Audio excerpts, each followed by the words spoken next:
Hi Libra, welcome to your reading. This is for mid-Cancer season, and I pre-shuffled the cards so we can just jump right in. What can we see for Libra for mid-Cancer season? We have the King of Pentacles, which is Taurus energy, and I hope you can see it. See the card over here? I turned it upside down for me, so it's the right way up for you. What else can we see for Libra for mid-Cancer season? Six of Pentacles is showing itself. Another Taurus card. It's the second decan of Taurus. So very interesting. Maybe you have some placements in Taurus as well. Could be your, if you're like a sun, moon, ascendant Libra, it could be one of the other placements. Like if you have a sun in Libra, maybe your moon is in Taurus or your ascendant is in Taurus. Or you're a Libra ascending and uh, your sun or your moon is in Taurus. And we have the Seven of Pentacles, which is another Taurus card. This is the third decan of Taurus. More Taurus energy. That's crazy. That's crazy. What else can we see? What? I think that was the Six of Pentacles. Are you kidding me? Let's see. It is Six of Pentacles now committed to come out. But we do have kind of like the wrong order. Like this is past position, present position, future position, and we kind of go down. So there might be some things that you need to go over. But we're gonna see. Let me move those down here. And we have the Three of Wands at the bottom of the deck, which is an Aries card. It's a second decan of Aries, and very, very, well, I don't really believe in good cards or good decans, but there are a lot of obvious gifts in this decan. It contains the exaltation degree of the sun. It's the reason why the sun is exalted in Aries, and that's also the right decan. And we have the Seven of Swords that is clarifying this King of Pentacles here. What else can we see about this King of Pentacles? What can we see? So it's totally worth it, like, to go over this again, whatever may come up.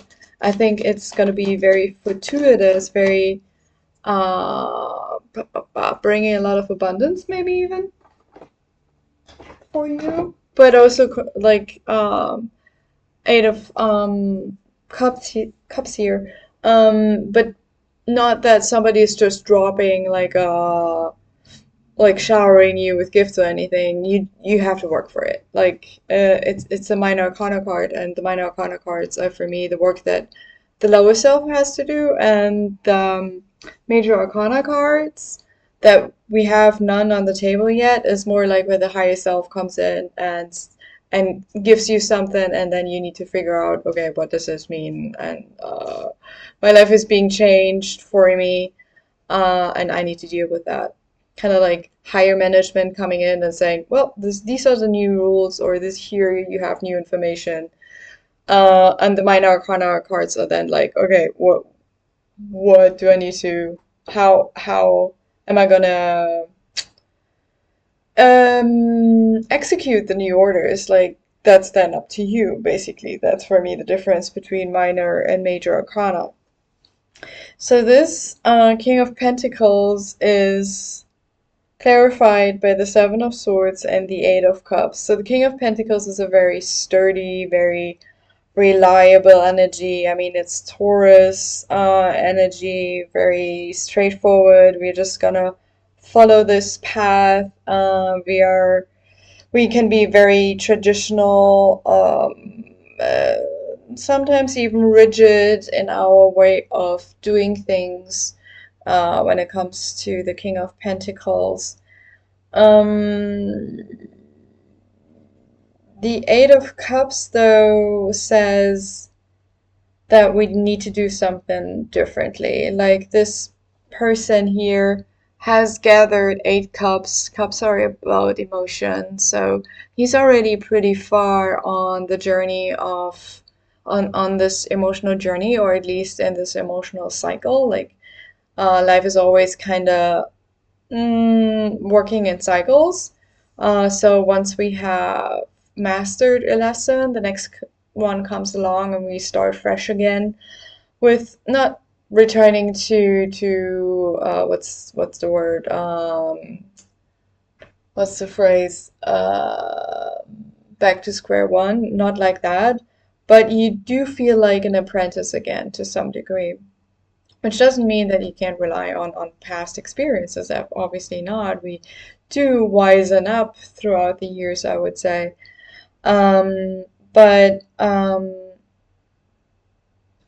the Eight of Cups then is referring to the stage where we are already far into this emotional cycle, and we have a feeling for how far advanced we are, and we realize, okay, I've come far. I'm already far along.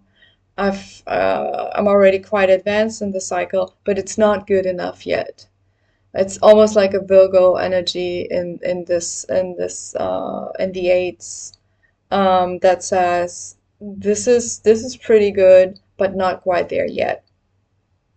And the Seven of Swords is a card that where we need to tie things together that not necessarily want to be tied together, like thing polar opposites needing to work together.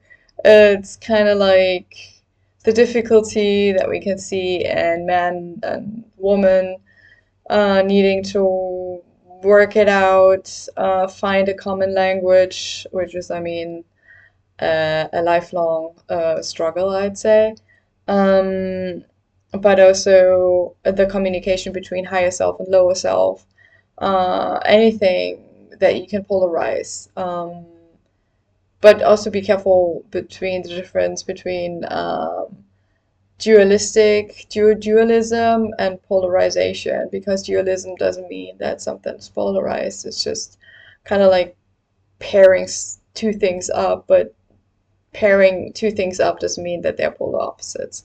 So um and it is the Seven of Swords is a card that is associated with the moon in Aquarius, which is not the easiest energy, but then again, it fits because, I mean, if we think about the communication between men and women, I mean, it is not easy. Aquarius can be uh, is a very thinking sign or thinking oriented sign because it's air and it's fixed air, so it almost knows nothing else. Of course, we never really have like there are very rarely people who have like just one or two signs just like highlighted, and then all the rest of the zodiac is vacant by the planets, with no positions there. We usually have like a bouquet of zodiac signs that we more closely associate with. So usually, Aquarius is paired up with, let's say, Cancer or Scorpio, for example, like a more emotional um, sign. For you, this might actually be the case because this is a Pisces card. It's the first decan of Pisces. Actually, these two follow on to each other in the zodiac. Like this is the last decan of Aquarius and the first decan of Pisces, and Aquarius precedes Pisces, so they're exactly adjacent to each other, um, which is interesting. Um, I want to draw one more card for this past position. There's something about this adjacency that I find very interesting. You have the Queen of Wands. So you needed to assert yourself. That's Aries energy. You really needed to find your own voice, I want to say. Aries and Aquarius, a fire and air energy, and fire and air work very well together. So it feels like you had to stand your own ground on something, but then I think this has already come to pass where you had to tie up loose knots and bridge that polarization again. So something deviated in your life and it came together again. And there's a very steady working energy behind it. So maybe you really got yourself sit down and just chop wood, carry water, just doing the hard work, where you really needed to show the endurance of a king of pentacles, um, and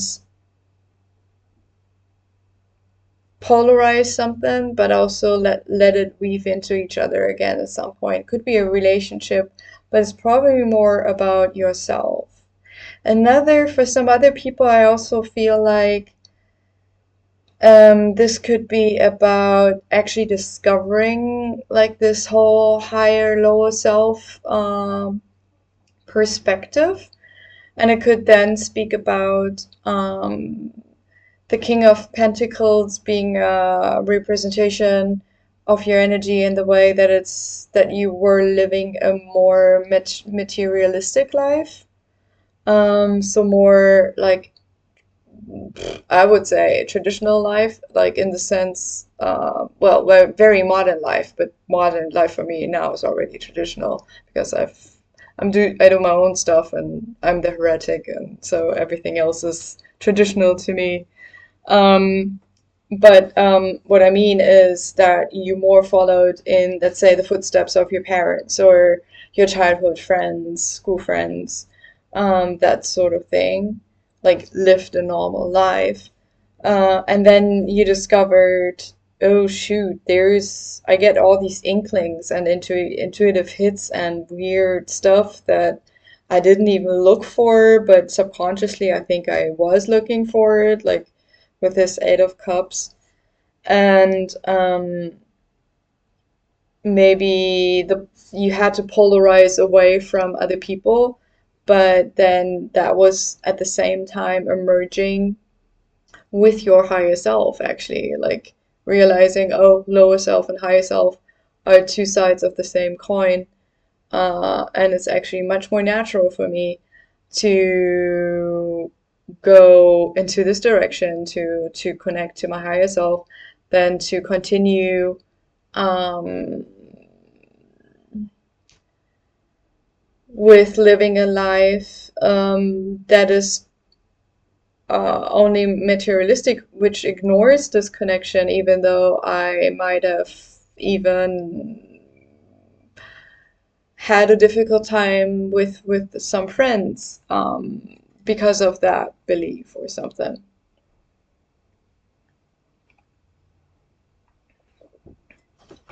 Let's have a look at the Seven of Pentacles here, because that is a bit of a more difficult card, because it invites us. It doesn't, sometimes it forces us to just stay in a very difficult situation, like holding a very difficult, straining physical position. Yeah, that's the second major arcana card. It's the High Priestess, numbered 2.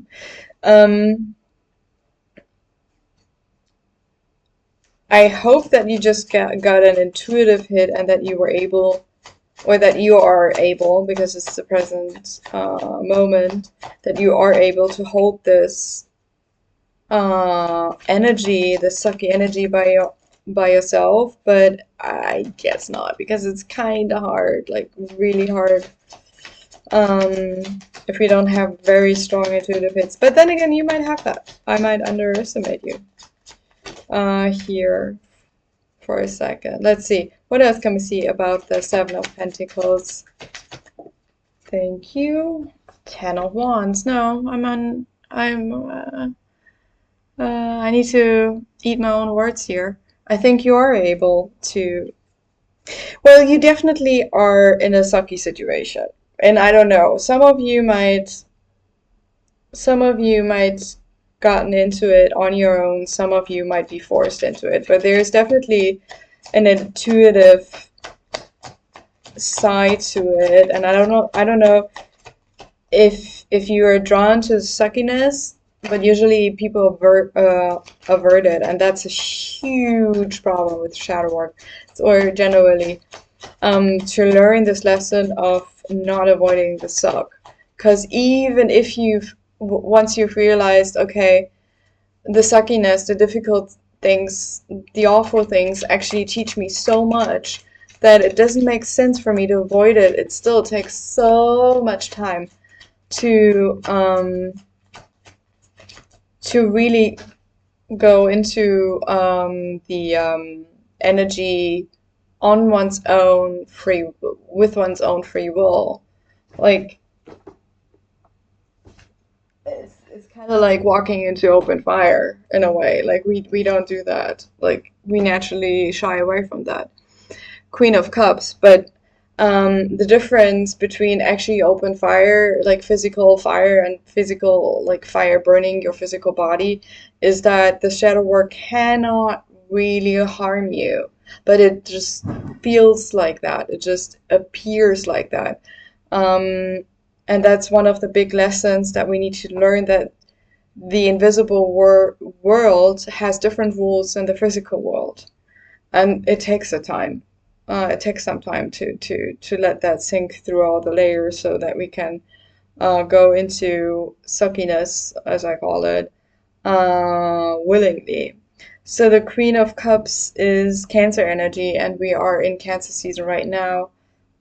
So that just confirms for me that this is an ongoing thing, but it might also be over with Cancer season, which is amazing news. I mean, it's still, what is it, 10, 12 ish days, at least from the day that I'm recording this, that we have in Cancer season. So there's still quite a number of days, more than a week, but there's also an end to it. That's the good side, that I can tell you.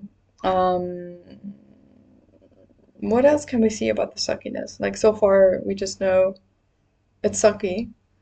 I'm trying to figure out which deck to clarify. No, we're gonna take the golden one. What is it called again? Forgot. It's beautiful though. That counts, right? Who cares who made the deck or the artist? I think it's like old art they made that was made into a tarot deck, and I can't remember the artist that this deck is based on. It's the guy that painted Venus in, oh shoot, what is it called? Somewhere in the Vatican, in one of the churches of the Vatican. St. Peter's Dome, is it that one?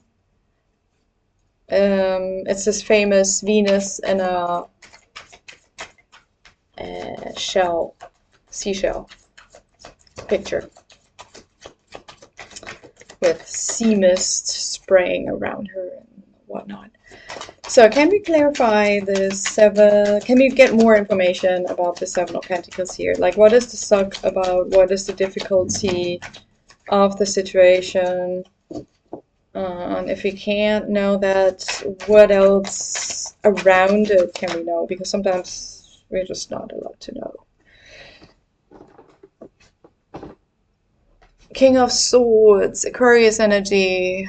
So there's more about like this polarizing energy, the group versus the individual. For example, like Aquarius is a sign that is very much concerned with doing good for the group, thinking for the group, thinking within the group in a way, but also a very authentic sign, striving for individualism and standing out from the crowd just by being a bit odd sometimes.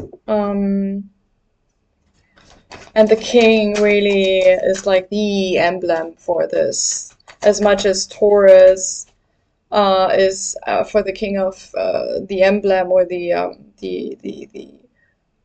symbol for the king of Pentacles. Aquarius is for the king of swords, and then we have you, Justice. You are showing yourself. You are showing your own face.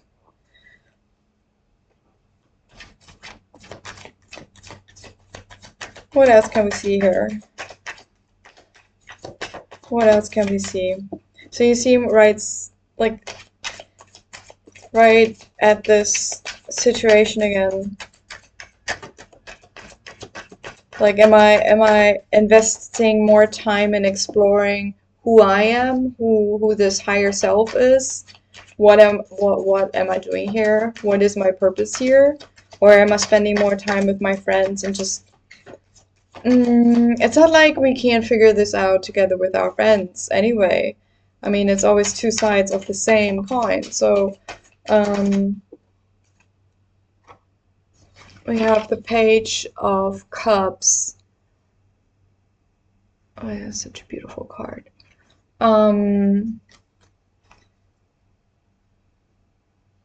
The Page of Cups is someone who needs to be a bit careful about the emotions that he lets in. He's very vulnerable, a bit like a freshly born Scorpio. And if you think actual like of the animal, a scorpion being born, I don't think their shell is hard yet. I think it's has a softness to it, so they're very vulnerable. Of course, it hardens probably within hours, I would say, but there is a period of time where the scorpion baby, so to speak, is very vulnerable, and maybe doesn't even have venom yet. Um, I would think, also for the sake of the mother, maybe. And aren't they laying eggs? They're laying eggs, so the mother is good. Okay, cool. But still, they might not be as developed yet to carry venom. And I think the emphasis is not on the venom. I think the emphasis is on the shell and the vulnerability. I think the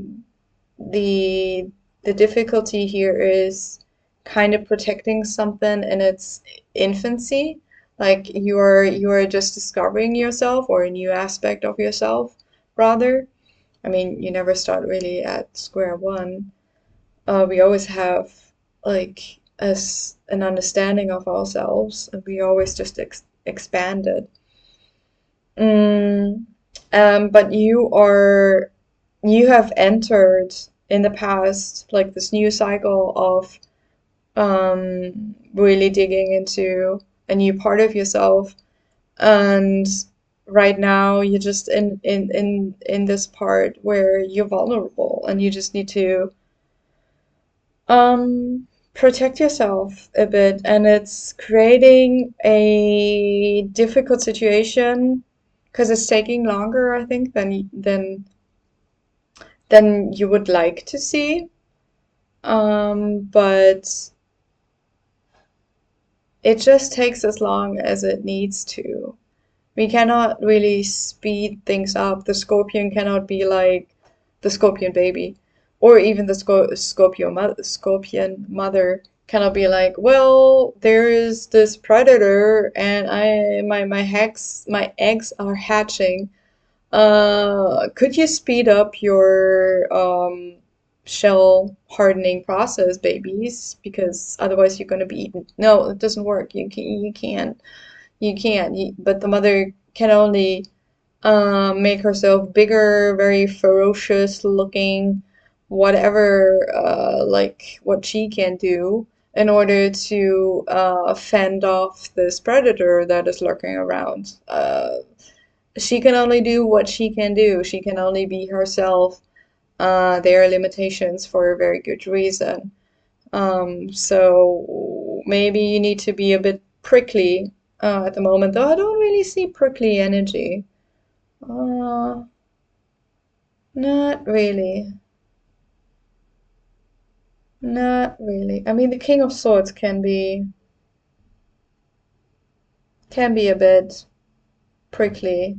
I don't read reversals so often. Like, some tarot readers take reversals, and then the King of Swords could be in reverse, and that would be definitely prickly energy. But I read it intuitively. So everything's upright always, by definition. But not necessarily in my head. Um, so maybe you do need to use your words and follow your own words, like follow like not just say words, but also let it follow by action. That puts you in a more protective stance when it comes to other people for Cancer season. And then it's going to be a different story towards the end of this month, towards the end of July. So I would say. So what can we see for the future beyond the now with the Six of Pentacles?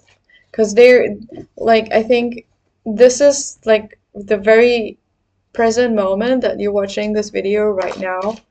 And the Six of Pentacles describes the energy until the end of the month, I would say.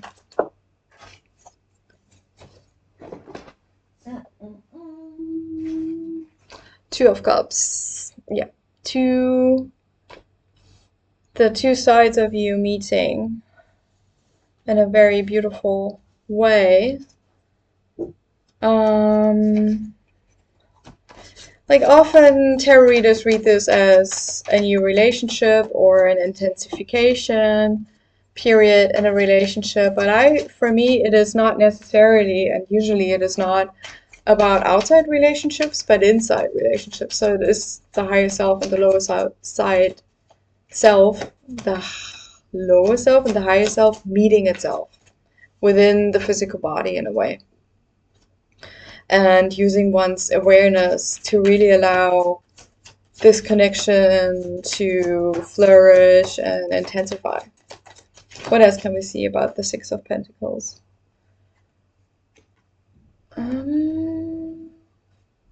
That is the Knight of Swords.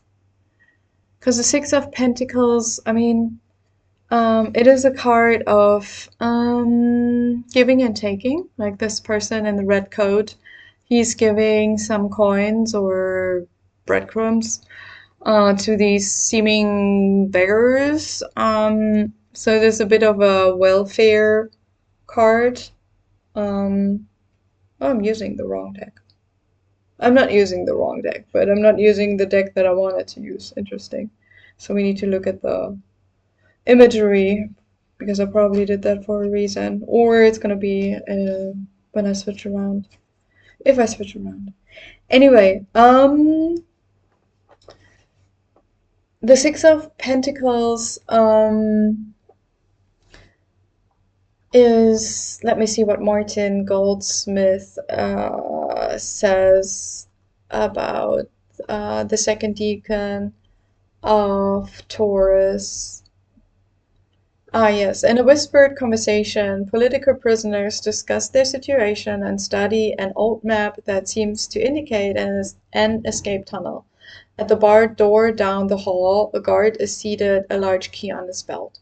So instead of welfare, he talks about imprisonment and getting out of it. Because as good as it is to have welfare and to rely on this at some points in our life, it can also imprison us. It can make us very dependent on other people's altruism, basically, on their goodwill.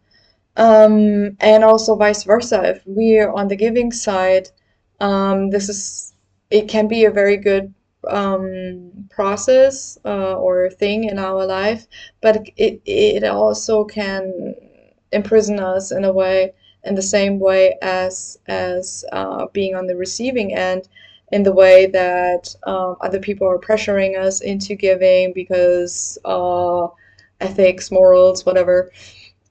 Because that is just the thing to do. Like church comes to mind in some instances where you're supposed to give and give and give and give, and yeah, that's a story on its own. But what it feels like here is more getting out of this mindset of sometimes when we discover this higher self within ourselves, it feels like this grand high being, and it's like so, what's the word? Luscious or something. Like it has everything I want, and I need to have it to be in contact with it, to have a good life here, and I'm gonna have it all figured out, and then I can teach other people being in contact with themselves and that kind of stuff. There is truth to that. It's not completely wrong. That's not what I'm saying. But the higher self is not really a better being than the lower self. It's not like, I mean, there is a hierarchy to it, but it's not like the lower self is just a dirty version of the higher self or something. That's just what the church has taught us for millennia, really. But that's not the case. I mean, the physical plane is just a different place than the higher realms. I mean, and there is a reason why this realm is here, which is a tricky thing to figure out, like why this place exists in the first place. Like, what is it really about? Like, what is the purpose of this plane of existence? But then, of course, we all have thoughts about that and very different perspectives, and it's very fruitful and meaningful to work with that. Um, but I feel like you're kind of exactly doing that, and kind of it's kind of, yeah, you're sometimes I struggle for words. I'm sorry. Also because English isn't my first language, but it does make it easier. But sometimes I just have to fish it out of the big cloud, so to speak. And now I lost my thought. Awesome. Yeah, I think I said what I wanted to say. So just moving on. Um, what else can we see for the work that needs to be done here? Equals. That's what I wanted to say. Equals. That they're more like pointing out, or not pointing out, but chiseling out the differences between the lower self and the higher self, but also treating them, despite the hierarchy, also as equals. So there is some ambiguity to their relationship. That's what I wanted to say. And then they can also be sparring, yeah, sparring partners with double R. Which is here indicated with the Five of Swords, which traditionally, not in this deck, but traditionally it depicts five people each having a wand in their hands and they're fighting each other. But it's more like a practice fight, playful competition than serious fight. So, what else can we see about... no, that's not good enough. Temperance showed itself. Interesting. King of Wands. Can we have one card, one committing card, please, for this? Ooh, Death. Okay. The Scorpion is calling again. Yeah. Nine of Swords at the bottom. Don't fret. It's okay. It just means that there's a conversation going on, and there is some energy to that conversation, which doesn't mean necessarily fighting. It just means I strongly believe in this. I strongly I'm convinced about these kind of things. And maybe that's the lower self, and the higher self is pushing against it, and they're having a go at each other, exactly like the Five of Wands here is also indicating. It just shows the heat in the conversation, the heat in uh, the connection between you two. But I think it's very fruitful, and it'll lead to uh, a very abundant transformation, because underlying all of this energy is the Three of Wands, which I talked about very little yet. I mentioned that the sun is exalted in this decan, but it is because it is a card that talks about victory, and but also the struggle of a race, of a competition of some kind, of a battle. Not necessarily serious battle. Like I said, it's more like the Five of Wands, a playful battle, but doesn't mean that you don't want to win. Like, do you want to lose against your friend, or do you not? Like, you want to do your best. Um, so I think it's going to be very worthy to go through this kind of playful battle here.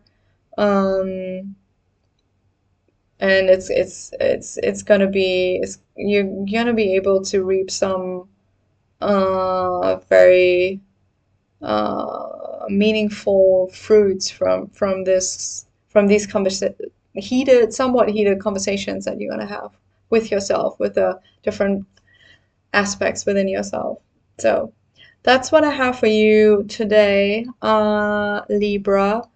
um I would love to hear how this is playing out in your life. So leave me a comment if you feel like doing so. I would very much appreciate it. And if you like the video, you can give it a thumbs up as well, if that's your sort of thing. You can also subscribe to the channel if you'd like to see more videos like this popping up in your feed. Otherwise, no shame if that's not your thing. But I want to thank you for sticking around for the entire length of the video, and I hope that you have a splendid day. Bye bye.